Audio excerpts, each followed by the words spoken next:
ఈరోజు ఎవరు ఫిల్మ్ గురించి మాట్లాడినా కూడా చాలామంది థియేటర్లో నుంచి నాన్నకు ప్రేమతో ఇట్లు మీ అభిరామ్ అన్న తర్వాత చాలామంది కూర్చొని ఉంటున్నారు. ఎందుకంటే ఆ పాట విని వెళ్ళడానికి. కరెక్ట్. నేను ఫస్ట్ మీరు ఎప్పుడైతే ఇలా ఈ పెయిన్ బాగుంది, ఇది నాలోనే ఉంచుకుందాం అనుకుంటున్నాను, ఎందుకంటే కన్నీళ్ళ రూపంలో నేను ఏడిస్తే మా నాన్న వదిలి వెళ్ళిపోతారు అని నాకు బికాజ్ నేను చాలా ఎమోషనల్ అండి. అండ్ ఈ ఫిల్మ్లో నాకు బాగా దగ్గరైంది ఏంటంటే ఎప్పుడు ఎమోషన్ అప్పుడే తీర్చేసుకోవాలి, లేకపోతే అది మనల్నే హాంట్ చేస్తూ ఉంటుంది అనేది నాకు పర్సనల్ లైఫ్లో నాకు బాగా కనెక్ట్ అయిన పాయింట్ అది.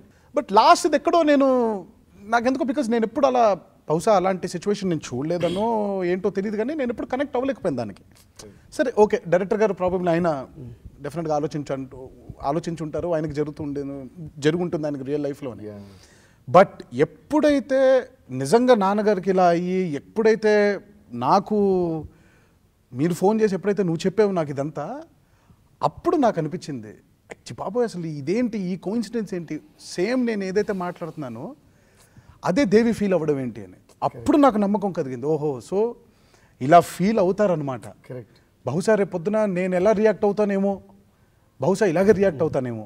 నాన్నగారు సినిమా చూసినప్పుడు కానివ్వండి, అమ్మ సినిమా చూసినప్పుడు కానివ్వండి, నిజంగా థియేటర్లో ఉండిపోయి ఆ పాటను విని వెళ్ళారు చాలామంది. ఎందుకంటే అందరికీ ఏంటంటే ఓహో ఇలా ఉంటుందా, ఒక తల్లిదండ్రులు పట్టే ఎమోషనల్ బాండింగ్ ఇలా ఉంటుందా, నిజంగా ఏడవకుండా అలా ఒక క్యారెక్టర్ ఉండిపోతుందా, నిజంగా ఆ మెమరీస్ని గుర్తుపెట్టుకోవడానికి అని.